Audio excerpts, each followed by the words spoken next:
Gravitation में आज हम देखेंगे कि ग्रेविटी क्या होती है, अर्थ की ग्रेविटी, ग्रेविटेशन क्या होता है, ये सारी चीजें हम देखेंगे। चैप्टर 8 और 9 में हमने सीखा था कि मोशन ऑफ ऑब्जेक्ट क्या होता है, फोर्स जो है वो कैसे कॉज होता है, कॉज कैसे करता है मोशन को। हमने देखा था कि फोर्स जो है उसकी जरूरत पड़ती है चेंज करने के लिए स्पीड को और direction of motion of an object को। हम जानते हैं, ऑलवेज ऑब्जर्व करते हैं कि ऑब्जेक्ट जब भी ड्रॉप किया जाता है एक हाइट से तो फॉल होता है टुवर्ड्स द अर्थ। हम जानते हैं कि सारे प्लैनेट जो हैं वो अर्थ सन के आसपास घूम रहे हैं। अर्थ भी एक प्लैनेट है जो सन के आसपास घूम रहा है। मून जो है वो अर्थ के आसपास घूम रहा है। ये सारे केसेस में कुछ फोर्स जो है वो एक्ट होता है ऑब्जेक्ट के ऊपर, प्लैनेट्स के ऊपर और मून के ऊपर। इसैक न्यूटन, जिसे हम सब जानते हैं, आप भी जानते हैं, न्यूटन का नाम हमने हर किसी ने सुना होगा, इतना फेमस नाम है, जिनके साथ एप्पल वाला इंसिडेंस हुआ था, इसके बारे में भी हम देखेंगे।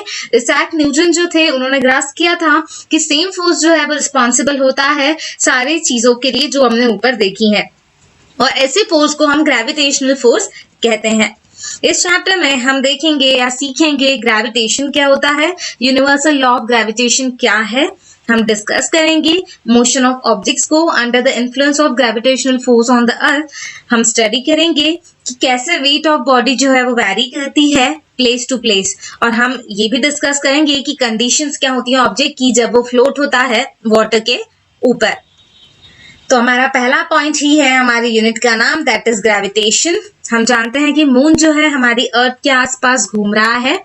एक ऑब्जेक्ट जो थ्रो किया जाता है अपवर्ड, जब रीच करता है एक सर्टेन हाइट पे, उसके बाद वो डाउनवर्ड आने के लिए तैयार होता है या फॉल डाउन होने लगता है, और इसे कहा जाता है, या इसे कहा गया था न्यूटन ने न्यूटन जब थे बैठे हुए ट्री के नीचे, तब वहां पर एप्पल फॉल हुआ था उनके ऊपर। तब उन्हें ये कंसेप्ट जो है न्यूटन को ये सोचने पर मजबूर कर दिया इस चीज ने कि ये क्यों होता है, या ऐसा क्यों हुआ कि एप्पल नीचे की तरफ ही आया। उन्होंने सोचा कि अगर अर्थ जो है वो अट्रैक्ट करती है एप्पल को, तो क्या एप्पल मतलब मून जो है उसे अट्रैक्ट नहीं करती अर्थ? यह फोर्स जो है वो सेम होता है दोनों केसेस में। उन्होंने ये समझा था या ये कहा था कि सेम टाइप ऑफ फोर्स जो है वो रिस्पॉन्सिबल होता है दोनों केसेस में। उन्होंने आर्ग्यू भी किया था कि each point of its orbit the moon falls towards the earth, और instead of going off the straight line, मतलब अर्थ की तरफ मून जो है फॉल नहीं होता, लेकिन अर्थ के साथ रहता है। Instead of going a straight path, एक स्ट्रेट लाइन में जाने के बजाय अर्थ की तरफ मूव होता है। सो ये कह सकते हैं अर्थ के आसपास मूव होता है, तो हम कह सकते हैं अट्रैक्ट किया था, और बाय द अर्थ हम कह सकते हैं so it must be attracted by the earth. पर हम रियली नहीं जानते कि मून जो है वो फॉल क्यों नहीं होता, या हमें फॉल होते हुए क्यों नहीं दिखता। इसके बाद हम इसे अंडरस्टैंड करने के लिए मोशन ऑफ मून देखेंगे बाय रिकॉलिंग एक्टिविटी 8.11 जो हमने चैप्टर 8 में देखी थी। यहाँ पर एक और एक्टिविटी है 10.1, जिसमें हमें एक पीस ऑफ थ्रेड लेना है, उस पर टाई करना है स्मॉल स्टोन को एक एंड पे, और होल्ड करना है उसके अदर एंड को, थ्रेड के एंड को होल्ड करना है और उसे राउंड राउंड घुमाना है। जैसे आप देखते होंगे बच्चे बहुत बार ये चीज करते हैं, आपको इसी तरह से घुमाना है। हमें नीचे डायग्राम में शो किया गया है। अब आपको नोट करना है मोशन ऑफ द स्टोन। आपको कैसे दिखेगा मोशन? बिल्कुल एक सर्कुलर पाथ में घूमता हुआ दिखेगा। अब आप उस थ्रेड को रिलीज कर दीजिए या छोड़ दीजिए, और अगेन नोट डाउन कीजिए डायरेक्शन ऑफ मोशन उस स्टोन की। यहाँ पे डायग्राम में स्टोन दिया गया है जो डिस्क्राइब कर रहा है सर्कुलर पाथ को with velocity of constant magnitude. जब थ्रेड को आप रिलीज करेंगे उसके पहले स्टोन जो है एक सर्कुलर पाथ में मूव होता हुआ दिखेगा विद अ सर्टेन स्पीड, और चेंज करेगा अपने डायरेक्शन को एवरी पॉइंट में। और चेंज इन डायरेक्शन जो है वो इन्वॉल्व करता है चेंज इन वेलोसिटी और एक्सेलरेशन को भी। फोर्स जो कॉज करता है ऐसे एक्सेलरेशन को, वो बॉडी को मूविंग रखता है in circular path, is acting towards the centre, और ऐसे फोर्स को हम सेंट्रीपिटल फोर्स भी कहते हैं। इसका मतलब होता है सेंटर सीकिंग फोर्स। अगर एब्सेंस हो ऐसा फोर्स तो स्टोन जो है वो फ्लाई ऑफ हो जाएगा एक स्ट्रेट लाइन में, और ऐसी स्ट्रेट लाइन को हम टैंजेंट कहते हैं किसी भी सर्कुलर पाथ की। सर्कल के ऊपर टैंजेंट आपने देखा होगा, मैथ्स में सीखा होगा। यहाँ पे हमें इसके बारे में दिया है, टैंजेंट टू अ सर्कल दी गई है। टैंजेंट क्या होती है? तो एक स्ट्रेट लाइन जो मीट करती है सर्कल को सिर्फ एक सिंगल पॉइंट में, और उसी को हम टैंजेंट कहते हैं उस सर्कल की। स्ट्रेट लाइन ABC आपको जो दिख रही है वो टैंजेंट है उस सर्कल की, और उसका जो एक पॉइंट मैच हो रहा है वो है B पॉइंट पे सिर्फ वो सर्कल को टच हो रही है, तो ये है tangent. Motion of the moon around the earth, ये जो है ड्यू टू सेंट्रीपिटल फोर्स ही होता है। सेंट्रीपिटल फोर्स जो है वो प्रोवाइड करता है या प्रोवाइड होता है by the force of attraction of the अर्थ। अगर यहाँ पर ऐसा कोई फोर्स नहीं होगा तो मून जो है वो परस्यू करेगा यूनिफॉर्म स्ट्रेट लाइन मोशन को। और ये देखा जाता है कि फॉलिंग एप्पल जो है वो भी अट्रैक्ट हो रहा था towards the earth. Does the Apple attract the earth? क्या सिर्फ अर्थ ही अट्रैक्ट कर रही है एप्पल को, या एप्पल भी अर्थ को अट्रैक्ट कर रहा है? अगर अट्रैक्ट कर रहा है तो हम क्यों नहीं देखते कि अर्थ मूव हो रही है एप्पल की तरफ? तो according to third law of motion, apple जो है वो अट्रैक्ट नहीं कर रहा है अर्थ को। बट अगर हम सेकंड लॉ ऑफ मोशन की बात करें तो गिवन फोर्स के लिए एक्सेलरेशन इनवर्सली प्रोपोर्शनल होता है मास ऑफ ऑब्जेक्ट से। और मास ऑफ एप्पल जो है वो बहुत ही नेग्लिजिबल है, मतलब बहुत ही छोटा है, बहुत ही कम है as compare to that of earth. तो हमें अर्थ मूव होते हुए नहीं दिखती, एप्पल की तरफ जाते हुए नहीं दिखती। Extend the same argument for why the earth does not move towards the moon। लेकिन अब अर्थ और मून की बात करें तो ये चीज यहाँ भी अप्लाई होती है कि फिर अर्थ मून की तरफ मूव क्यों नहीं होती? मून तो एकदम नेग्लिजिबल मास वाला नहीं है, एकदम छोटा नहीं है, तो फिर ये क्यों नहीं होता? तो हमारे सोलर सिस्टम में सारे प्लैनेट जो है वो सन के आसपास घूम रहे हैं। अगर इस चीज पे आर्ग्यू करें सेम वे में तो हम कह सकते हैं कि there exist a force between sun and the planet. उनके बीच में कोई फोर्स है जो एक्ट कर रहा है, एग्जिस्ट हो रहा है किसके? सन और प्लैनेट के बीच में। इसीलिए वो जो है प्लैनेट वो अराउंड द सन घूम रहे हैं।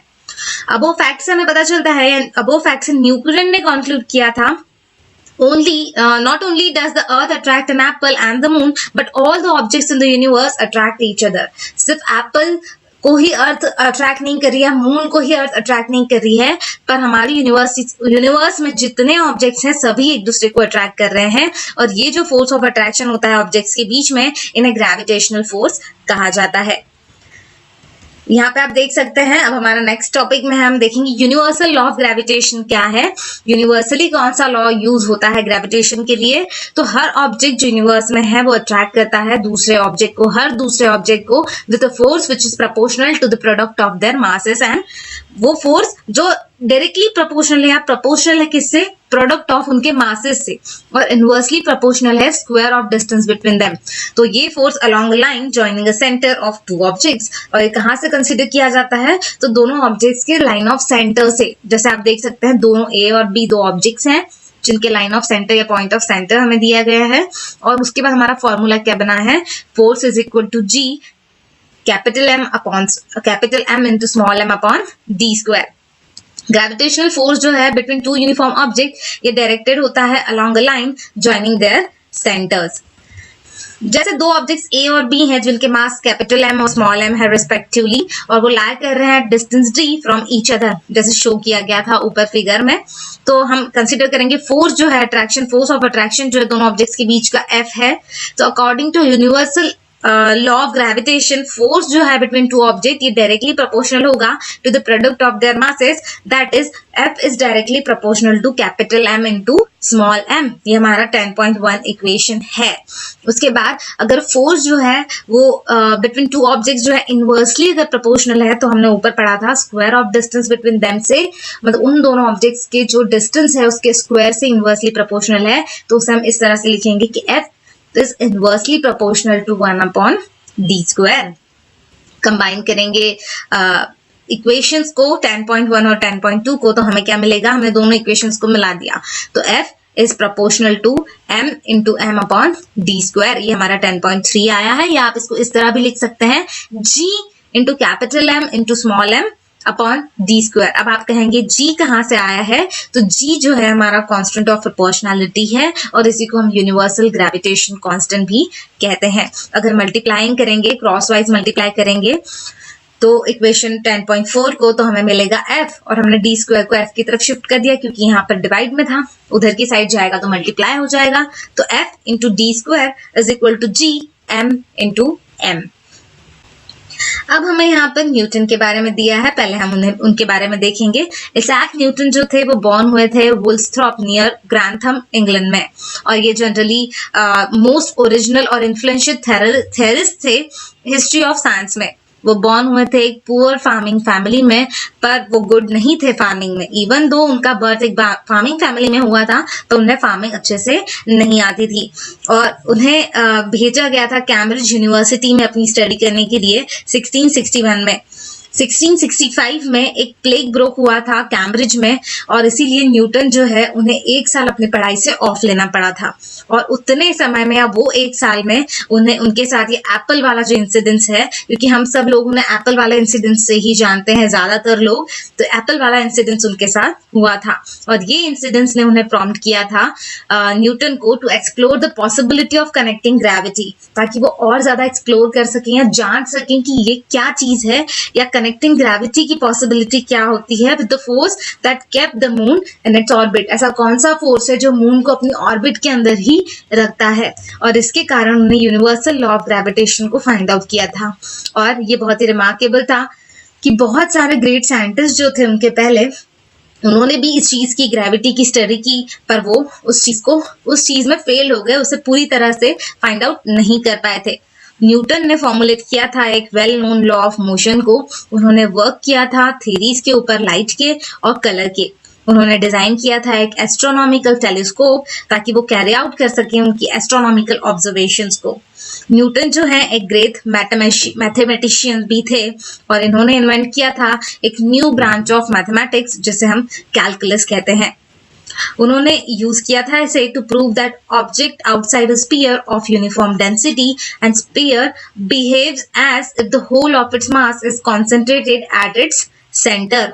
और इन्होंने ये बताया था ये प्रूव करने के लिए कि कोई भी ऑब्जेक्ट जो है आउटसाइड स्फीयर, यूनिफॉर्म डेंसिटी जिसकी है, तो स्फीयर बिहेव करता है जैसे कि होल उसका मास कहाँ पर है, सेंटर में है, पूरा कॉन्सेंट्रेट हो गया है सेंटर में। न्यूटन ने ट्रांसफॉर्म किया था स्ट्रक्चर ऑफ फिजिकल साइंस को उनके 3 लॉज ऑफ मोशन से और यूनिवर्सल लॉ ऑफ ग्रेविटेशन से। As a keystone of scientific revolution of 17th century, Newton ने वर्क भी किया था कंबाइन करके किनके कॉन्ट्रीब्यूशंस को, कॉपर्निकस के, केपलर के और गैलीलियो के कॉन्ट्रीब्यूशंस को मिलाकर उन्होंने वर्क किया था उनके ऊपर और न्यू पावरफुल सिंथेसिस एक फॉर्म किया था। ये बहुत ही रिमार्केबल था कि दो the gravitational theory could not be verified at that time, कि उस टाइम पे ग्रेविटेशनल थ्योरी नहीं हो पाई थी verified, there was hardly any doubt about its correctness. उस टाइम पे कोई भी मतलब कह सकते हैं कि चांस नहीं था उसके करेक्टनेस का, और ये बिकॉज कि न्यूटन जो थे उनकी जो Newton based his theory on sound scientific reasoning, और उस टाइम पे उन्होंने अपनी थ्योरी को साउंड साइंटिफिक रीजनिंग के ऊपर बनाया था and back it with mathematics, और मैथमेटिक्स के कुछ कॉन्सेप्ट्स को यूज करके उसके ऊपर वर्क किया था, और इसके कारण ये थ्योरी बहुत ही सिंपल और एलिगेंट बन गई और ये क्वालिटीज जो थी अब रिकॉग्नाइज की गई as essential requirement of good scientific theory. तो ये हमने न्यूटन के बारे में पढ़ा। अब हम देखेंगे how did Newton guess the inverse square rule. अब उन्होंने इनवर्स स्क्वायर रूल को किस तरह से गेस किया था या कैसे बनाया था। तो जैसे कि हम जानते हैं कि उनका ग्रेट इंटरेस्ट था in the motion of planets. By 16th century lot of data जो था मोशन के ऊपर, प्लैनेट्स मतलब मोशन ऑफ प्लैनेट्स के ऊपर उन्होंने कलेक्ट कर लिया था बहुत सारे एस्ट्रोनॉमर से, और इस डेटा के बेस पे जॉनस केपलर जो थे उन्होंने डिराइव किए थे 3 लॉज को जो गवर्न करते थे मोशन ऑफ प्लैनेट्स को, और ये लॉज जो थे उन्हें केपलर्स लॉज कहा जाता था, केपलर्स लॉ कहते थे। और ये 3 लॉज थे। पहला वाला था the orbit of a planet is an ellipse. जो ऑर्बिट है प्लैनेट्स का वो एक इलिप्स शेप में है विद द सन के आसपास at one of its foci, उनके एक फोसाई से, जैसे शो किया गया है फिगर में given below. In this figure O is the position of sun. देख सकते हैं आप ओ को सन की पोजीशन कही गई है, और सारे के सारे प्लैनेट्स है वो कह सकते हैं इलिप्स के फॉर्म में है, इलिप्स के ऑर्बिट में घूमते हैं। सेकंड में a line joining the planet and the sun with equal areas in equal interval of time। जो लाइन सन को और प्लैनेट्स को या प्लैनेट जो दिखाए गए हैं उन्हें जोड़ रही है वो इक्वल है या स्विप कर रही है इक्वल एरियाज को इक्वल इंटर ऑफ टाइम में। जैसे कि अगर टाइम ऑफ ट्रैवल जो है फ्रॉम ए टू बी वो बिल्कुल सेम रहेगा जैसे सी टू डी का है, मतलब ओ ए बी और ओ सी डी जो है वो हमें इक्वल दिखेंगे, आप देख सकते हैं डायग्राम में। और थर्ड लॉ था उनका कि क्यूब जो है is the mean distance of the planet from the sun. Cube जो है वो मीन डिस्टेंस है प्लैनेट का सन से, और ये प्रोपोर्शनल है to the square of its orbital period T. और इसे हम लिख सकते हैं r³/t² is equal to constant. तो ये बहुत इंपॉर्टेंट है नोट करना कि केपलर जो है उन्होंने कोई थ्योरी नहीं दी थी इस चीज को एक्सप्लेन करने के लिए या मोशन ऑफ प्लैनेट्स को एक्सप्लेन करने के लिए। वो न्यूटन थे जिन्होंने शो किया था कि cause of planetary motion is a gravitational force that sun exerts on them. Newton ने यूज किया था थर्ड लॉ ऑफ केपलर को ताकि वो कैलकुलेट कर सकें ग्रेविटेशनल फोर्स ऑफ अट्रैक्शन को। और ग्रेविटेशनल फोर्स ऑफ अर्थ जो है ये वीकन थी बाय डिस्टेंस। सिंपल आर्ग्यूमेंट जो था वो इस तरह से था। और हम एक चीज अज्यूम कर सकते हैं कि प्लैनेटरी ऑर्बिट जो है वो सर्कुलर है। सपोज ऑर्बिटल वेलोसिटी v है अगर और रेडियस r है ऑर्बिट की, तो फोर्स एक्ट जो हो रहा है ऑर्बिटल प्लैनेट के ऊपर उसे हम F is directly proportional to v²/r ले सकते हैं। अगर t डिनोट करता है पीरियड को तो हम v is equal to 2πr/t ले सकते हैं, that is v² proportional to r²/t²। हम इसे रीराइट कर सकते हैं जैसे v² proportional to 1/r into r³/t²। मतलब r³/t² हमारा कांस्टेंट है by Kepler's third law of motion. तो हम ये चीज हटा देंगे, कांस्टेंट रख देंगे, तो हम वहां उसकी जगह लिख सकते हैं v² is proportional to 1/r। Combine करेंगे अगर दोनों इक्वेशंस को, कंबाइन करेंगे इस इक्वेशन को f is proportional to v²/r, तो हमें मिलेगा f is proportional to 1/r²। और हम इस तरह लिख सकते हैं g/f_d²/mm। ये हमारा ऊपर वाला जो हमने पढ़ा था उसके बाद हम ये लिख सकते हैं कि g is equal to f_d²/mm। और ऐसा यूनिट जो होता है g का जो ऑब्टेन किया गया है bye substituting the units of force, distance और मास। क्योंकि हमें तीनों चीजें दी हुई है g के फॉर्मूले में, फोर्स भी है, डिस्टेंस भी है, मास भी है, और तीनों की यूनिट अलग है। तो हमारा जो g की वैल्यू आएगी उसमें तीनों के यूनिट लगेंगे, that is newton metre square per kg square. Value of g जो है was found out by Henry Cavendish. Henry Cavendish ने 1731 से 1810 के बीच में से फाइंड आउट 1731 से 1810 तक थे और उन्होंने यूज किया था सेंसिटिव बैलेंस का इसे फाइंड आउट करने के लिए। एक्सेप्टेड वैल्यू ऑफ g क्या है 6.673 into 10⁻⁻11 Newton metre square per kg square. हम जानते हैं कि एक फोर्स जो है वो एग्जिस्ट होता है, फोर्स ऑफ अट्रैक्शन जो है वो दो ऑब्जेक्ट्स के बीच में एग्जिस्ट होता है। कंप्यूट करेंगे value of this force between you and your friend sitting closely by. आपके पास में बैठा हुआ कोई फ्रेंड है तो आप इस चीज को यहाँ पर ऑब्जर्व कर सकते हैं, कंक्लूड कर सकते हैं अपने एक्सपीरियंस को। एक और चीज हमें याद ये है कि लॉ ऑफ यूनिवर्सल जो यूनिवर्सल है in the sense that it is applicable to all bodies. सारी बॉडीज के लिए एप्लीकेबल है, वेदर वो बॉडी जो है वो बिग हो, स्मॉल हो, या सेलेस्टियल या टेरेस्ट्रियल बॉडी हो। इनवर्स स्क्वायर की बात करें तो अगर हम कहते हैं कि f जो है इनवर्सली प्रोपोर्शनल है स्क्वायर ऑफ d से, मतलब एग्जांपल अगर लें, अगर d की वैल्यू जो है वो बिगर होगी बाय द फैक्टर ऑफ 6, तो f क्या होगा हमारा 1/36, दैट इज 6 का स्क्वायर, तो 1/36 टाइम्स स्मॉलर होगा। अब एग्जाम्पल हमें यहाँ दिया हुआ है जिसमें मास ऑफ अर्थ दिया है 6 × 10⁻24 kg और यहाँ पर मून का मास है 7.4 × 10⁻22 kg। अगर डिस्टेंस जो है दोनों के बीच का, अर्थ और मून के बीच का, अगर 3.84 × 10⁻5 किलोमीटर है तो हमें फोर्स कैलकुलेट करना है जो एक्सर्ट कर रही है अर्थ मून के ऊपर। g की वैल्यू हमें दी है 6.7 × 10⁻11 Newton metre square per kg square. Solution में हम देखेंगे कि मास ऑफ अर्थ जो चीजें गिवन है सबसे पहले हमें वो लिखनी है।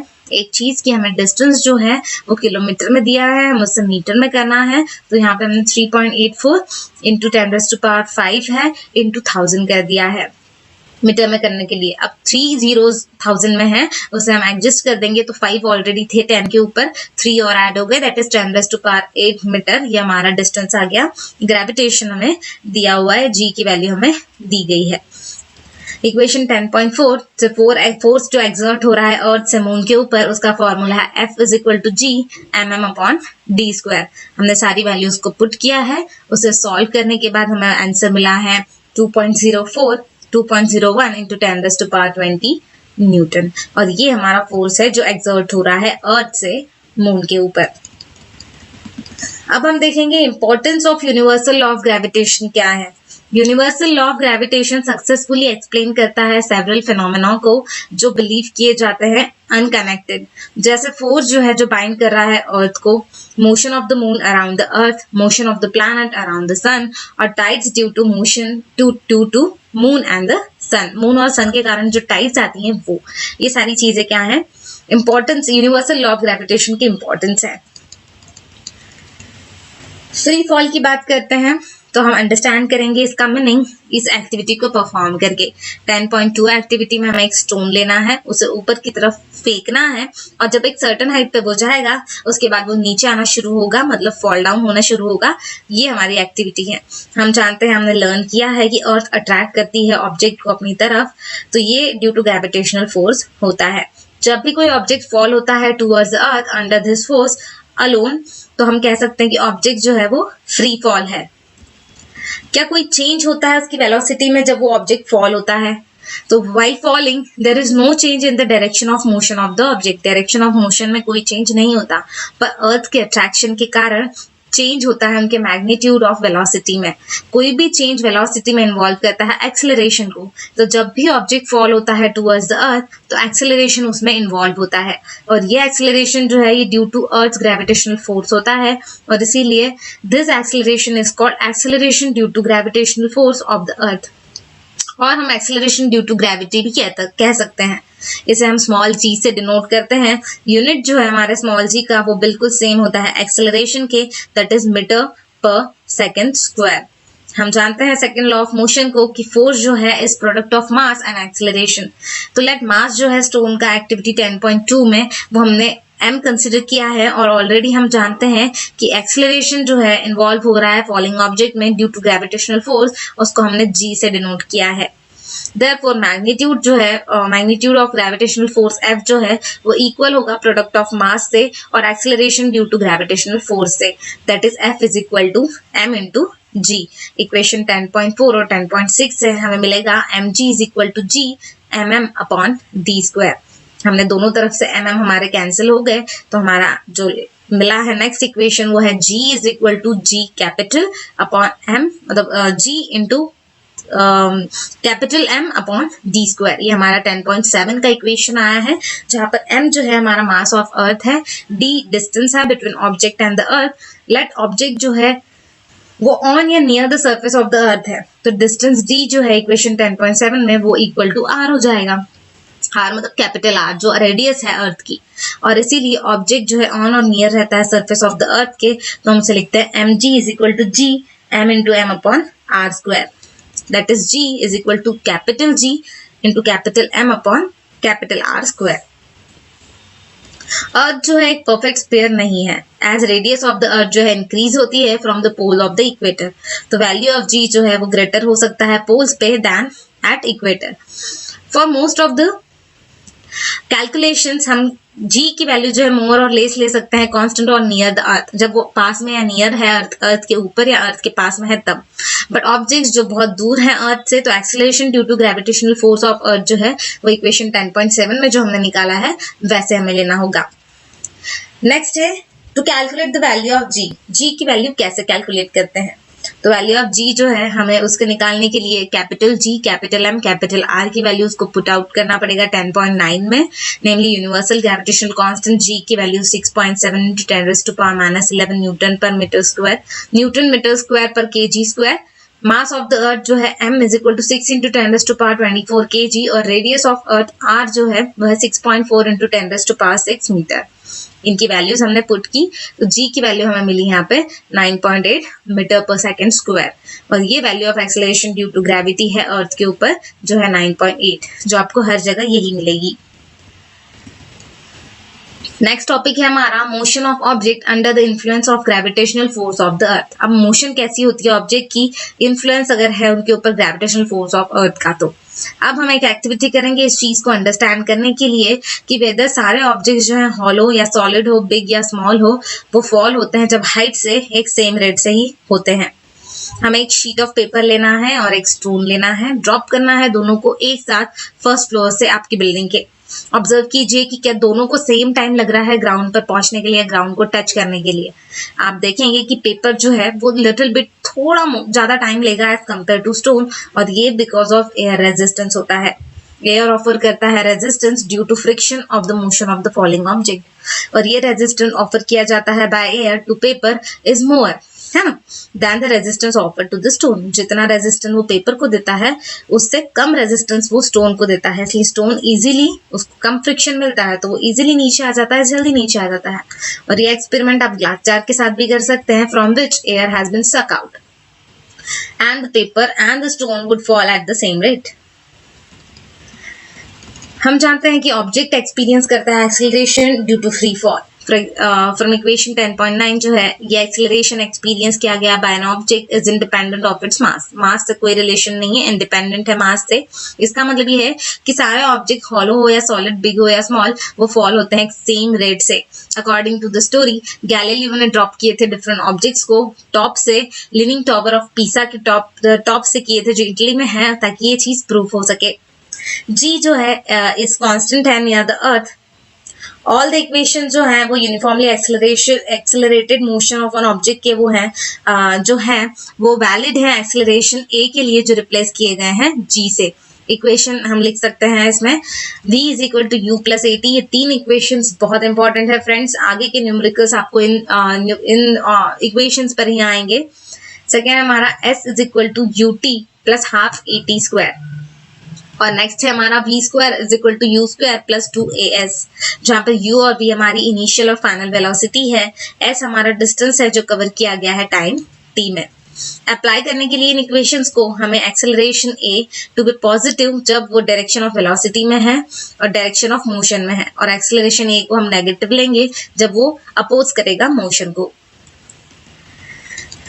10.2 एग्जाम्पल हमारा है जिसमें कार है जो फॉल ऑफ हो रही है एक लेज से and drop to the ground at 0.5 second, in 0.5 second.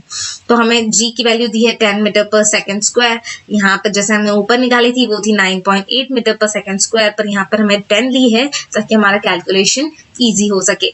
अगर आपको ये वैल्यू दी गई है तो आपको ये पुट करनी है, अगर आपको वैल्यू नहीं दी है एग्जाम्पल में तो you have to use 9.8 as the value of g। यहाँ पर हमें तीन चीजें दी हैं, आपको क्या कैलकुलेट करना है। पहले तो आपको स्पीड करना है फाइंड आउट, फिर एवरेज स्पीड करना है, then how high is the ledge from the ground, ledge की हाइट आपको फाइंड आउट करनी है। पहले में टाइम हमें गिवन है half second, initial velocity u is equal to 0 metre per second, acceleration due to gravity g that is 10 metre per second, acceleration of car plus 10 metre per second square that is downward direction में है। तो speed का formula v is equal to at, well v is equal to a और t की value पता है तो 5 metre per second हमारी स्पीड आ गई। एवरेज स्पीड के लिए हमें वापस u प्लस वी अपॉन 2 लेना है, इनिशियल और फाइनल वेलोसिटी अपॉन 2 करेंगे तो हमें वैल्यू मिल जाएगी एवरेज स्पीड की। दोनों का एडिशन डिवाइड बाय 2 किया that is 2.5 metre per second. Third में डिस्टेंस कितना ट्रैवल किया है, लेज का डिस्टेंस फाइंड आउट करना है, तो s is equal to half a t square, तो हाफ इंटू 10 हमें पता है a की वैल्यू इंटू t का स्क्वायर दैट इज 0.5 का स्क्वायर। इनका कैलकुलेशन करने के बाद हमें वैल्यू मिल रही है 1.25 मीटर, और ये क्या है हमारा जो डिस्टेंस है जो ट्रैवल किया गया वो है। एक और एग्जांपल है जिसमें एक ऑब्जेक्ट है जो थ्रो किया है आपने वर्टिकली अपवर्ड और राइज कर रहा है वो एक हाइट पे 10 मीटर की। कैलकुलेट करना है आपको वेलोसिटी को with the object was thrown upward, और टाइम कितना लगा उस ऑब्जेक्ट को to reach at a highest point. Distance travel कितना किया है 10 मीटर हमने लिख लिया, फाइनल वेलोसिटी 0 रहेगी, एक्सेलरेशन ड्यू टू ग्रेविटी 9.8 है, देखो यहाँ पे दी नहीं गई है इसलिए हमने g की वैल्यू 9.8 ली है। वही ऑब्जेक्ट की क्या होगी अपवर्ड मोशन में इसलिए नेगेटिव होगी। पहला फॉर्मूला हमारा v square is equal to u square plus 2as, v square 0 है, u स्क्वायर प्लस 2as की वैल्यू पता है, u स्क्वायर को हम अलग साइड में ले जाएंगे क्योंकि u स्क्वायर ही हमें चाहिए है। u स्क्वायर की वैल्यू एक कैलकुलेशन के बाद आती है अंडर रूट 196, तो u की वैल्यू आती है 14 मीटर पर सेकेंड। v की वैल्यू की बात करें तो v is equal to u plus a t, तो v की वैल्यू 0 है, u 14 हमने अभी निकाला ऊपर, minus 9.8 metre per second square into t, t को हम उधर की तरफ ले जाएंगे क्योंकि हमें टाइम निकालना है, तो t को हम उधर ले गए, इनका मल्टीप्लीकेशन कैलकुलेशन करके 1.43 सेकेंड ये हमारा टाइम आ गया। तो इस तरह से इनिशियल वेलोसिटी और टाइम कितना लगा वो हमने फाइंड आउट किया इस दो इक्वेशन से। जो इक्वेशंस हमें 3 ऊपर दिए थे वो बहुत ही इंपॉर्टेंट इक्वेशंस है फ्रेंड्स, और इन न्यूमेरिकल्स को आपको ट्राई करना होगा थोड़ी प्रैक्टिस करके। अब इसमें हमारा पहला टॉपिक है मास। तो जैसे हम जानते हैं या हमने सीखा है प्रीवियस चैप्टर में कि मास किसी भी ऑब्जेक्ट का क्या होता है, तो is the measure of its inertia. उसके इनर्शिया का मेजर ही मास होता है उस ऑब्जेक्ट का। हमने ये भी जाना था कि greater the mass greater is the inertia. जितना ज्यादा मास होगा उतना ज्यादा इनर्शिया होगा, और वो सेम रहता है whether the object is on the earth, on the moon और इवन इन आउटर स्पेस। और इसीलिए मास ऑफ एन ऑब्जेक्ट जो है ये कांस्टेंट होता है and does not change from place to place. Mass जो है आप कहीं भी जाएंगे तो किसी भी ऑब्जेक्ट का मास कैसा होगा, सेम होगा। अब हम वेट की बात करते हैं। हम जानते हैं कि अर्थ जो है वो अट्रैक्ट करती है किसी भी ऑब्जेक्ट को विद अ सर्टेन फोर्स, और ये फोर्स जो है वो डिपेंड होता है मास के ऊपर उस ऑब्जेक्ट के, और एक्सेलरेशन के ऊपर, एक्सेलरेशन ड्यू टू ग्रेविटी के ऊपर, जो हमारा स्मॉल g है। वेट किसी भी ऑब्जेक्ट का is the force with which it is attracted towards earth. Weight क्या है, वो फोर्स है जिसके थ्रू या जिससे वो ऑब्जेक्ट अट्रैक्ट होता है अर्थ की तरफ। हम जानते हैं F is equal to m a होता है, m into a that is mass into acceleration, that is F is equal to m into g. G is acceleration due to gravity. Force of attraction जो है of the earth on an object, इसको ही हम wait कहते हैं उस object का, और ये डिनोट किया जाता है कैपिटल W से। सब्सटीट्यूट करेंगे अगर सेम इन इक्वेशन 10.14 तो हमें मिलेगा W is equal to m into g. As weight of an object is the force with which it is attracted towards the earth, तो SI यूनिट क्या होगा wait का, वो बिल्कुल सेम होगा as that of force, that is newton. Weight क्या है, weight is a force acting vertically downward. जो वर्टिकली डाउनवर्ड वर्क कर रहा है वो है, और बोथ मैग्नीट्यूड और डायरेक्शन होते हैं वेट के। हम जानते हैं, हमने सीखा है कि वैल्यू जो होती है जी की कांस्टेंट है eight given place. Therefore eight given place wait क्या है किसी भी ऑब्जेक्ट का, डायरेक्टली प्रोपोर्शनल होगा टू द मास, जैसे हम स्मॉल m कह सकते हैं उस ऑब्जेक्ट का। What that is W is directly proportional to small m, और ये due to this reason that at a given place we can use the weight of an object as a measure of its mass, है ना। हम उसके wait को उसका मास का major कह सकते हैं। Mass of an object remains the same everywhere, जैसे हमने भी ऊपर पढ़ा था कि मास कहीं भी सेम होगा, that is on the earth and on any planet, whereas its weight depends on its location। लेकिन वेट जो है वो चेंज होगा लोकेशन के हिसाब से। Wait of an object on the moon. अब मून के ऊपर बात करें तो हमने सीखा था कि wait of an object on the earth is a force. वो फोर्स है जो अट्रैक्ट करने के लिए काम आता है, या अर्थ अट्रैक्ट करती है तो जो फोर्स लगता है वही वेट होता है। उसी तरह सेम वे में wait of an object on the moon is the force with which moon is attracted that object. जैसे अर्थ किस तरह अट्रैक्ट करी, कितने फोर्स से कर रही थी, वो वेट था। उसी तरह से सेम वे में मून जो है किस तरह से अट्रैक्ट करता है उस ऑब्जेक्ट को, वो क्या होगा, मून के ऊपर वहां का उसका वेट होगा। तो मास of the moon is less than that of the अर्थ। लेकिन मास कैसा है मून का, अर्थ से कम है, और इसीलिए मून एक्सर्ट करता है lesser force of attraction an object, है ना, ऑन ऑब्जेक्ट्स। ऑब्जेक्ट्स के ऊपर जितना अर्थ का फोर्स होता है उससे कम फोर्स एक्सर्ट करता है मून। जैसे मास ऑफ ऑब्जेक्ट जो है, जैसे हमने स्मॉल m लिया है, उसका वेट जो है मून पे जैसे WM है, weight on moon.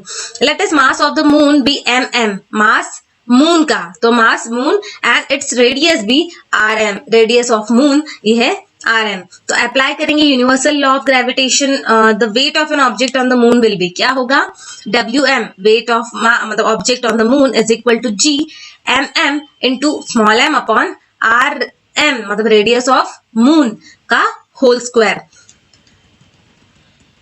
Let the weight of the same object on the earth be WE। अब जहां से हमने WM निकाला वेट ऑन मून, वैसे ही WE वेट ऑन अर्थ निकालेंगे। मास of the earth is M, that is capital M, और radius R।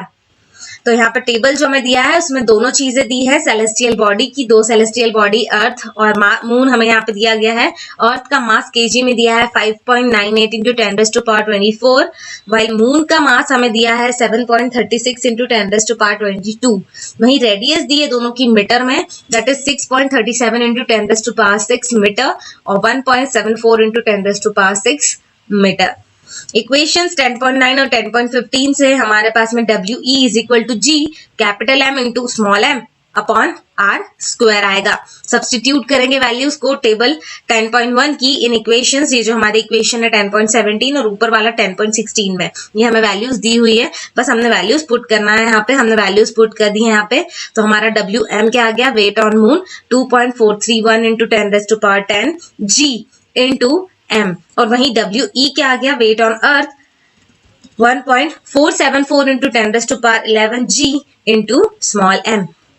Divide करेंगे equation 10.18 A को बाय इक्वेशन 10.18 B से, तो हमें क्या मिलेगा, दोनों को हमने डिवीजन में लिख दिया है, तो 1/6 मतलब बिल्कुल 6th पार्ट जो है अप्रोक्सीमेटली हम कह सकते हैं, सॉरी बिल्कुल एग्जैक्टली नहीं है, अप्रोक्सीमेटली 0.165 दैट इज 1/6 हमारा इनका रेशियो आया है। मतलब weight of object on the moon upon weight of object on the earth is equal to 1/6।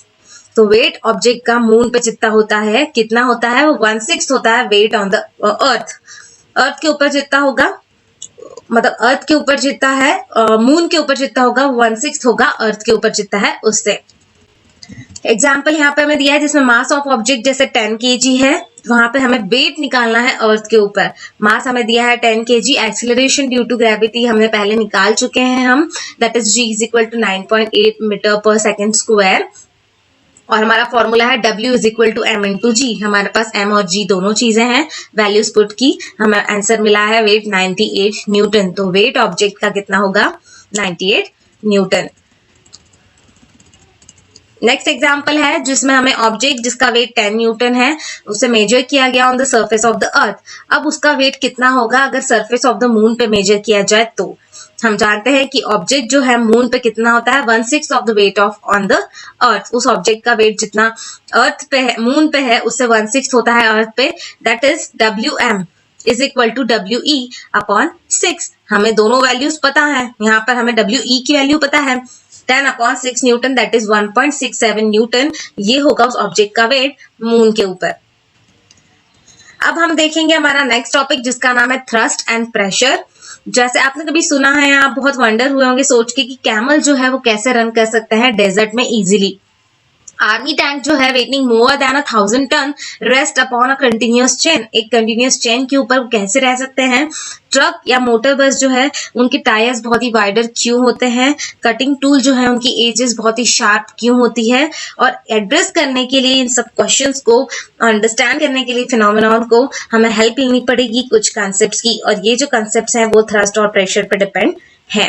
तो ये नेट फोर्स जो है इन पर्टिकुलर डायरेक्शन उसे थ्रस्ट कहा जाता है, और फोर्स पर यूनिट एरिया उसे प्रेशर कहा जाता है जो एक्ट होता है उस ऑब्जेक्ट के ऊपर। अब हम अंडरस्टैंड करेंगे meaning of thrust and pressure को इस फॉलोइंग सिचुएशन को कंसिडर करके। तो हमारी सिचुएशन 1 में जैसे आपको एक पोस्टर को फिक्स करना है एक बुलेटिन बोर्ड के ऊपर, जैसे शो किया गया है यहाँ पे फिगर 10.3 में, आपको इस टास्क को परफॉर्म करने के लिए प्रेस करना होगा ड्राइंग पिन्स को आपके थंब से उस पोस्टर के ऊपर। आपको अप्लाई करना पड़ेगा force on the surface of the head of the pin. Pin जहां लगाओगे पिन के हेड पे आपको फोर्स करना है उसको पेनिट्रेट करने के लिए, और ये फोर्स जो है डायरेक्ट करेगा perpendicularly to the surface area of the board, जिस बोर्ड के ऊपर आप लगा रहे हैं, और ये फोर्स जो है वो act on a smaller area that on the tip of the pin. आप जो फोर्स अप्लाई करोगे क्या पूरे बोर्ड पे वो अप्लाई होगा, नहीं, वो सिर्फ उस पिन को पेनेट्रेट करने के लिए उस पिन के उतने ही एरिया के ऊपर वो फोर्स जो है वो अप्लाइड होगा, उतने स्मॉल एरिया के ऊपर। यहाँ पे to fix a poster drawing pins are pressed with the thumb perpendicular to the board, और हम कैसे उसको कर रहे हैं, प्रेस परपेंडिकुलरली कर रहे हैं उस बोर्ड से। सिचुएशन सेकंड हमें दी है, आप स्टैंड है, आप खड़े हुए हैं एक लूज सैंड के ऊपर, आपके फीट जो है आपको लगेगा कि नीचे नीचे दबते जा रहे हैं सैंड के अंदर। अब अगर आप लाई डाउन करते हैं या कह सकते हैं आप सो जाते हैं उस सैंड के ऊपर, तो आप देखेंगे कि आपकी बॉडी जो है उतना डीप नहीं जाएगी सैंड के अंदर जितना आपके फीट जा रहे थे। दोनों केसेस में फोर्स एक्सर्ट हो रहा है सैंड के ऊपर is the weight of your body. दोनों केस में आपकी बॉडी के वेट के हिसाब से वो सैंड जो है वो डीप एंड डीप जा रही है। हमने देखा था या लर्न किया था कि weight is the force acting vertically downward. Weight कैसा एक्ट करता है, वर्टिकली डाउनवर्ड एक्ट करता है। यहाँ पर फोर्स जो है एक्ट हो रहा है perpendicularly to the surface of the sand, और फोर्स जो एक्ट होता है ऑब्जेक्ट के ऊपर वो परपेंडिकुलर होता है to the surface is called thrust, है ना। जो परपेंडिकुलर होता है सरफेस पे उसे थ्रस्ट कहा जाता है। जब आप स्टैंड करते हैं लूज सैंड के ऊपर तो force That is, weight of your body is acting on an area equal to area of your feet. आपका फोर्स सिर्फ उतने ही एरिया में जितने में आपके फीट हैं वहीं पर एक्ट होता है। और जब आप लाई डाउन कर रहे हैं तो सेम फोर्स एक्ट होता है, लेकिन उसने क्या कर लिया, उतने फोर्स ने पूरी बॉडी के एरिया को कवर किया है, तो उसका प्रेशर उतना नहीं लग पा रहा है। लेकिन हम जब खड़े रहते हैं तो सिर्फ फीट का जो एरिया है उतने ही एरिया के ऊपर फोर्स अप्लाई हो रहा है, इसलिए जो सैंड है वो बहुत ज्यादा डीप जाती है एज कम्पेयर टू बॉडी के फोर्स से। उसी तरह लार्जर एरिया जो है हमारे फीट से कवर नहीं होता, लेकिन बॉडी से लार्जर एरिया कवर होता है। इफेक्ट ऑफ फोर्स जो है वो बिल्कुल सेम होता है, magnitude on different areas are different, है ना। अबो केसेस में थ्रस्ट जो है वो सेम है पर इफेक्ट जो है वो डिफरेंट है, और इसीलिए इफेक्ट ऑफ थ्रस्ट जो है वो डिपेंड होता है एरिया के ऊपर जिसमें वो एक्ट कर रहा है। इफेक्ट ऑफ थ्रस्ट अगर सैंड पे देखें तो ये लार्जर होगा while standing than while lying, है ना। जब आप खड़े रहेंगे तो ज्यादा इफेक्ट होगा थ्रस्ट का एज कम्पेयर टू जब आप लाई करेंगे तब, या सोएंगे तब। Thrust on unit area is called pressure, है ना। और थ्रस्ट जो यूनिट एरिया में एक छोटे से पर्टिकुलर एरिया में होता है उसे प्रेशर कहते हैं, और इसीलिए प्रेशर का फॉर्मूला है pressure is equal to thrust upon area. Substitute करेंगे एसआई यूनिट थ्रस्ट और एरिया का जो है इन इक्वेशन 10.20 हमें यहाँ दिया हुआ है, तो हमें एसआई यूनिट क्या मिलेगा प्रेशर का, न्यूटन पर मीटर स्क्वायर या newton metre raised to power -2। और साइंटिस्ट ब्लेसी पास्कल जो थे उनके नाम पर इस चीज के इसको यूनिट को हम पास्कल कहते हैं, पास्कल दिया है नाम, यूनिट प्रेशर का जो है वो पास्कल है और ये डिनोट किया जाता है पीए से। अब हम कंसीडर करते हैं न्यूमेरिकल एग्जांपल्स को अंडरस्टैंड करने के लिए effect of thrust acting on different areas. यहाँ एग्जाम्पल में हमें एक ब्लॉक दिया है वुड का और इसे टेबल टॉप के ऊपर रखा गया है। मास जो है वुडन ब्लॉक का वो 5 kg है और उसका डायमेंशंस जो है वो 40 centimetre into 20 centimetre into 10 centimetre है, L into B into H. तो हमें प्रेशर एक्सर्ट कितना हुआ है वो फाइंड करना है। दोनों डायग्राम में किस तरह से दिए हैं, हॉरिजॉन्टली वर्टिकली रखा हुआ है उस बॉक्स को। By wooden block on the table top, अगर वो लाई करता है टेबल टॉप के ऊपर तो उसकी साइड डायमेंशंस 20 10 हो जाएंगे और बी में 40 और 20 है, तो आप क्या करेंगे अलग अलग वैल्यूज आपको इसकी निकालनी है। सॉल्यूशन में देखेंगे तो मास जो है वुडन ब्लॉक का 5 kg हमें दिया गया है, डायमेंशन 40 इंटू 20 इंटू 10 है, जहां पे वेट ऑफ ब्लॉक जो है वुडन ब्लॉक का अप्लाई कर रहा है थ्रस्ट को ऑन द टेबल टॉप। मतलब थ्रस्ट क्या आएगा हमारा, force is equal to m into G, वहां पे हमें दोनों की वैल्यू पता है, तो 49 न्यूटन हमारा फोर्स या थ्रस्ट आया है। Area of side L into B, ये हम जानते हैं, तो L इंटू बी मतलब 20 इंटू 10 लेंगे तो ये आएगा 0.02 मीटर स्क्वायर। दोनों चीजें मिल गई, प्रेशर हम इससे निकाल सकते हैं। दोनों इक्वेशन को मिलाकर pressure is equal to thrust upon area था, हमने देखा था इसके पहले, बस वैल्यूज पुट करनी है।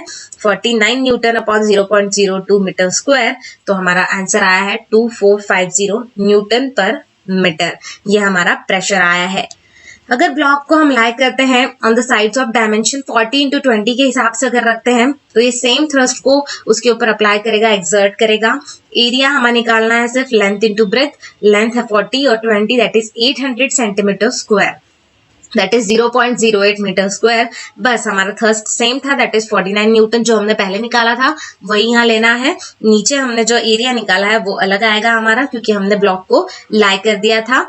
अब pressure is equal to 49 newton upon 0.08 metre square है, that is 612.5 newton per metre square, ये हमारा प्रेशर आएगा। तो प्रेशर जो एक्सर्ट किया है 20 इंटू 10 साइड लेकर वो है 2450 न्यूटन पर मीटर स्क्वायर, और अगर साइड हम 40 इंटू 20 लेते हैं तो है 612.5 newton per metre square.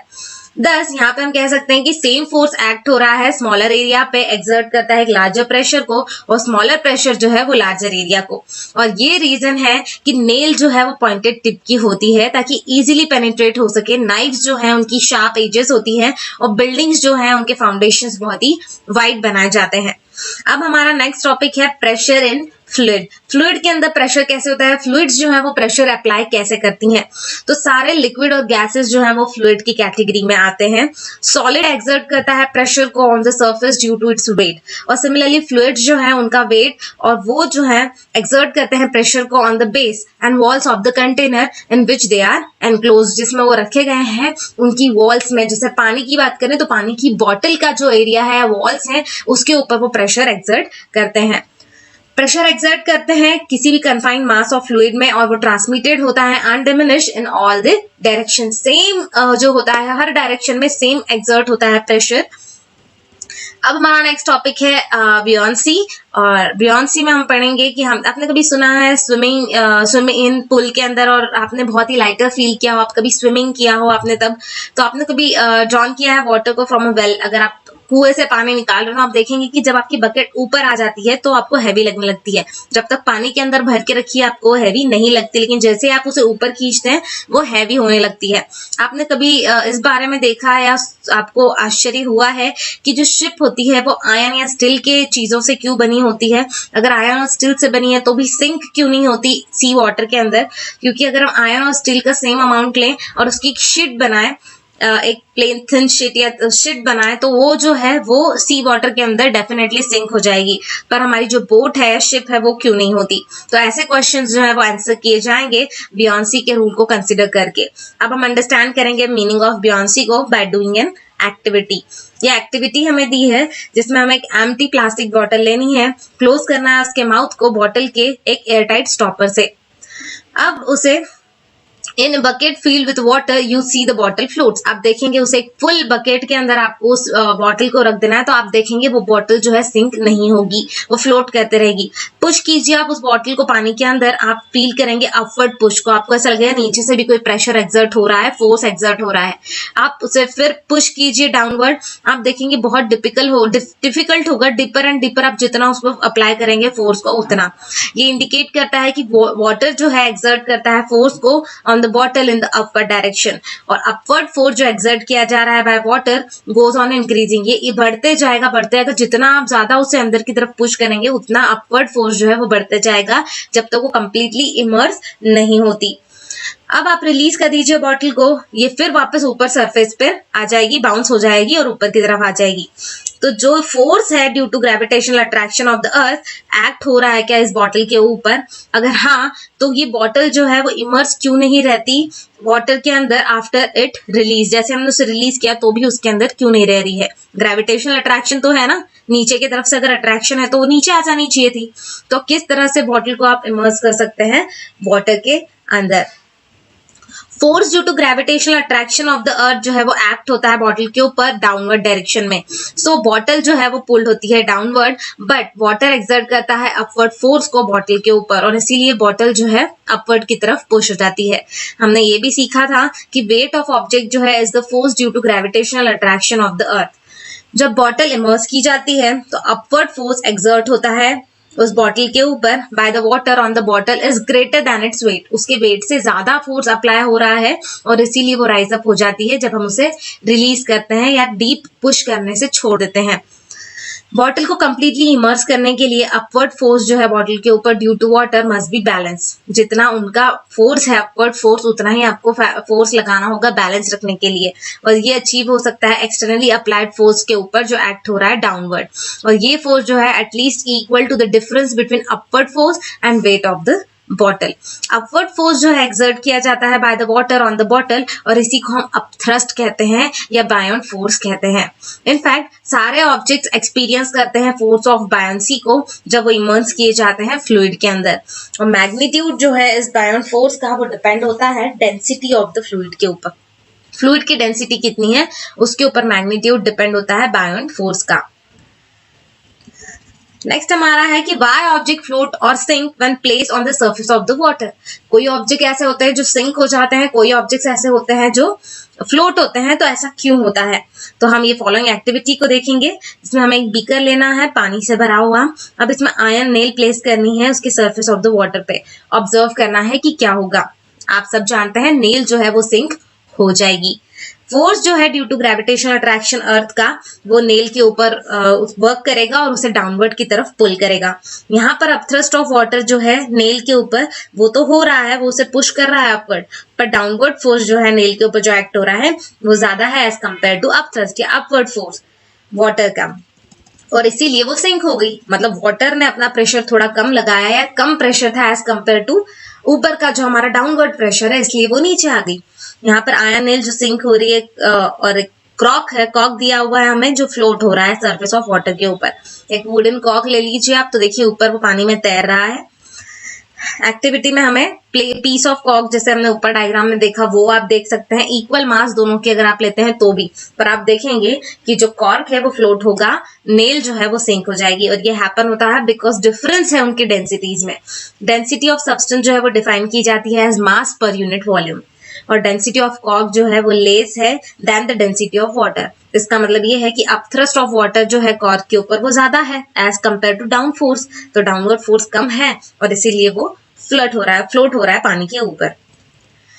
Density of iron nail जो है वो ज्यादा है as compare to density of water. इसका मतलब ये है कि अपथ्रस्ट ऑफ वाटर जो है आयरन नेल के ऊपर वो कम है as compare to weight of the nail, और इसीलिए नेल जो है वो सिंक हो गई। और इसीलिए ऑब्जेक्ट्स की जो डेंसिटी होती है, objects of density less than that of liquid, वो फ्लोट होते हैं। जिनकी डेंसिटी कम होगी वो फ्लोट होता है लिक्विड के ऊपर, ऑब्जेक्ट जिनकी डेंसिटी ज्यादा होती है वो लिक्विड के अंदर सिंक हो जाते हैं। आर्किमेड्स प्रिंसिपल बहुत ही इंपॉर्टेंट टॉपिक है ये। इसमें हमें एक एक्टिविटी दी है जिसमें हमें पीस ऑफ स्टोन लेना है, उसे टाई करना है वन एंड से रबर स्ट्रिंग से, और स्प्रिंग बैलेंस या तो आप ले सकते हैं। सस्पेंड कीजिए स्टोन को बाय होल्डिंग द बैलेंस और अ स्ट्रिंग एज शोन, हमें दिया गया है डायग्राम में। अब उसका एलोंगेशन जो है स्ट्रिंग का वो आपको नोट डाउन करना है। रीडिंग जो है स्प्रिंग बैलेंस की वो आपको वेट ऑफ स्टोन के कारण रीड करना है कि क्या बताता है। अब स्लोली डिप कीजिए स्टोन को वाटर के अंदर इन अ कंटेनर, जैसे हमें शो किया गया है। पहले आपने बाहर के बाहर देखा, अब पानी के अंदर अगर आप देखते हैं, ऑब्जर्व कीजिए क्या होगा इलॉन्गेशन ऑफ द स्ट्रिंग में या reading on the balance. Balance के ऊपर रीडिंग देखिए क्या चेंज आपको दिखता है। आप देखेंगे कि इलॉन्गेशन जो है स्ट्रिंग का या रीडिंग ऑफ बैलेंस जो है वो डिक्रीज हो जाएगा स्टोन का, gradually lowered in the water. क्यों? क्योंकि यहाँ पर वही हो रहा है कि अपथ्रस्ट फोर्स अप्लाई हो रहा है जिसके कारण वो स्टोन जो है वो ऊपर की तरफ मूव होगा। ऊपर मूव होगा मतलब उसका जो हमारा रीडिंग है बैलेंस का वो डिक्रीज हो जाएगा। No further change observe once the stone get fully immersed. एक बार फुल्ली इमर्स्ड हो गया वाटर के अंदर तो कोई आपको चेंज नहीं दिखेगा। Infer from the decrease in the extension of string और reading of the spring balance. अब क्या इससे फाइंड आउट कर सकते हैं कैसे डिक्रीज हुआ है एक्सटेंशन में स्ट्रिंग के, या रीडिंग जो है स्प्रिंग बैलेंस की वो कैसी हुई है। हम जानते हैं कि इलॉन्गेशन जो है प्रोड्यूस जो हुआ है स्ट्रिंग के अंदर और स्प्रिंग बैलेंस के अंदर वो वेट ऑफ स्टोन के कारण हुआ है। सिंस एक्सटेंशन जो डिक्रीज किया गया है, stone is lowered in water. एक बार हमने स्टोन को पानी के अंदर डाल दिया तो हमें क्या हो रहा है, एक्सटेंशन में डिक्रीज दिख रहा है। इसका मतलब कुछ फोर्स जो है वो एक्ट हो रहा है स्टोन के ऊपर अपर डायरेक्शन में, और इसी का रिजल्ट से नेट फोर्स जो है स्ट्रिंग के ऊपर वो डिक्रीज होता है, और इसीलिए इलॉन्गेशन जो है वो भी डिक्रीज होता है। जैसे हमने डिस्कस किया था अर्लियर, पहले डिस्कस किया था कि अपवर्ड फोर्स एक्सर्ट करता है by water is known as force of buoyancy. क्या होगा magnitude of buoyant force experience by body. किस तरह से जो हमने एक्सपीरियंस किया है वो क्या होगा, और क्या वो सेम होगा सारे फ्लूइड्स के अंदर गिवन बॉडी के लिए। क्या सारी बॉडीज जो है गिवन फ्लूइड में एक्सपीरियंस करेंगी सेम बायंट फोर्स को। ये सारे क्वेश्चंस के आंसर्स जो हैं वो हमें आर्किमेड्स प्रिंसिपल से मिल जाते हैं। और आर्किमेड्स प्रिंसिपल क्या कहता है, तो जब बॉडी जो है इमर्स की जाती है फुल्ली और पार्शियली इन फ्लूइड, आधी या पूरी तरह से, तो ये एक्सपीरियंस करती है एक अपवर्ड फोर्स को जो इक्वल होता है to the weight of fluid displace by it. उतना फ्लूइड जो उसके कारण डिस्प्लेस हुआ है उसके वेट के इक्वल होती है। अब हम एक्सप्लेन कर सकते हैं कि फर्दर डिक्रीज जो है in the elongation of the string वो कैसे ऑब्जर्व नहीं किया गया है। String was not observe in activity 10.7 as the stone was fully immersed in water. जब पूरी तरह से इमर्स कर दिया तो क्यों नहीं स्ट्रिंग जो है एलोंगेशन वो हमें दिखा। आर्किमेड्स जो थे वो एक ग्रीक साइंटिस्ट थे, उन्होंने डिस्कवर किया था प्रिंसिपल, सब्सिक्वेंटली उन्हें नेम किया था, मतलब इसी के नाम से, इसीलिए सब्सिक्वेंटली उन्हें नाम, ये जो है प्रिंसिपल उसको आर्किमेड्स प्रिंसिपल किया गया है नाम। उन्होंने नोटिस किया था कि water in the bath tub overflowed when step into it. जब हम बाथ टब जो होता है वो अगर पूरा पानी से भरा है और आप उसके अंदर अगर जा रहे हैं तो जैसे ही आप उसके अंदर रखते हैं स्टेप अपनी, तो आप देखेंगे कि बाथ टब जो है वो ओवरफ्लो होता है। Through the street shouting eureka which means I have got it। जैसे उन्हें पता चला था तो वो स्ट्रीट्स पे या रास्तों पर भाग रहे थे यूरेका कह के, जिसका मतलब है कि हमें मिल गया। और इसका नॉलेज जो है, ये नॉलेज जो है उन्हें हेल्प किया था to determine the purity of gold in the crown made for the king. उनका वर्क जो था इन फील्ड ऑफ ज्योमेट्री भी था और मैकेनिक्स भी था, उसके कारण उन्हें बहुत फेमस बना दिया गया था ये दोनों चीजों ने। और उनकी अंडरस्टैंडिंग जो थी लेवर्स, पुलीज, व्हील्स और एक्सल को, उन्होंने भी हेल्प की थी, इन चीजों ने हेल्प की थी ग्रीक आर्मी को in its war with Roman army. Roman army में जब वॉर हुए थे तो इन चीजों की स्टडी या अंडरस्टैंडिंग के बाद उन्हें ये चीजों ने बहुत हेल्प किया था। आर्किमिड्स प्रिंसिपल के बहुत सारे एप्लीकेशंस भी हैं। ये यूज किया जाता है डिजाइनिंग शिप्स के लिए, सबमरीन्स के लिए, लैक्टोमीटर के लिए जो यूज किया जाता है determining the purity of sample of milk, and hydrometers use for determining density of liquid, जो बेस होता है इस प्रिंसिपल के ऊपर। अब हमारा नेक्स्ट है रिलेटिव डेंसिटी। रिलेटिव डेंसिटी क्या होती है? तो जैसे हम जानते हैं कि डेंसिटी किसी भी सब्सटेंस की डिफाइन की जाती है as a mass of unit volume. Unit density जो होता है, यूनिट ऑफ डेंसिटी जो है वो किलोग्राम पर मीटर क्यूब है, और डेंसिटी किसी भी गिवन सब्सटेंस की अंडर स्पेसिफिक कंडीशन सेम रहती है, और therefore density of a substance is one of it's characteristic property. हम कह सकते हैं किसी भी सब्सटेंस की जो डेंसिटी है वो उसकी कैरेक्टरिस्टिक प्रॉपर्टी है, और ये डिफरेंट होती है डिफरेंट सब्सटेंस के लिए। For example density of gold देखेंगे तो 19300 किलोग्राम पर मीटर क्यूब है, while that of water is 1000 kilogram per metre cube. Density given sample की किसी भी सब्सटेंस की वो हेल्प कर सकती है उसकी प्योरिटी को डिटरमाइन करने के लिए। ये ऑफन कन्वीनियंट है एक्सप्रेस करना कि डेंसिटी किसी भी सब्सटेंस की in comparison with that of water क्या होगी। रिलेटिव डेंसिटी किसी भी सब्सटेंस की is the ratio of its density to that of water. Water के साथ में जब आप उस डेंसिटी का रेशियो निकालेंगे तो रिलेटिव डेंसिटी मिलेगी। रिलेटिव डेंसिटी अगर हम density of substance upon density of water लेते हैं तो हमें रिलेटिव डेंसिटी मिलेगी, और वो है रेशियो ऑफ सिमिलर क्वांटिटीज, और इसका कोई यूनिट नहीं है। 10.7 एग्जाम्पल हमें दिया है जिसमें रिलेटिव डेंसिटी ऑफ सिल्वर जो है वो 10.8 है, डेंसिटी ऑफ वाटर 10⁻³ kg पर मीटर क्यूब है। हमें density of silver in SI unit निकालना है। रिलेटिव डेंसिटी दी है 10.8, तो रिलेटिव डेंसिटी का फॉर्मूला हमें पता है, density of silver upon density of water हम लेंगे। डेंसिटी ऑफ सिल्वर हमें पता है, वैल्यू पुट करना है हमें, डेंसिटी ऑफ सिल्वर को हमें लाना है, हमने रिलेटिव डेंसिटी को उधर ले लिया है, या फिर कह सकते हैं डेंसिटी ऑफ वाटर को आप मल्टीप्लाई में ले जाइए। दोनों चीजों को मल्टीप्लाई किया, 10.8 into 10⁻³ kilogram per metre cube, ये हमारा इसका कैलकुलेशन ही आपका इसका रिलेटिव डेंसिटी आएगा सिल्वर का।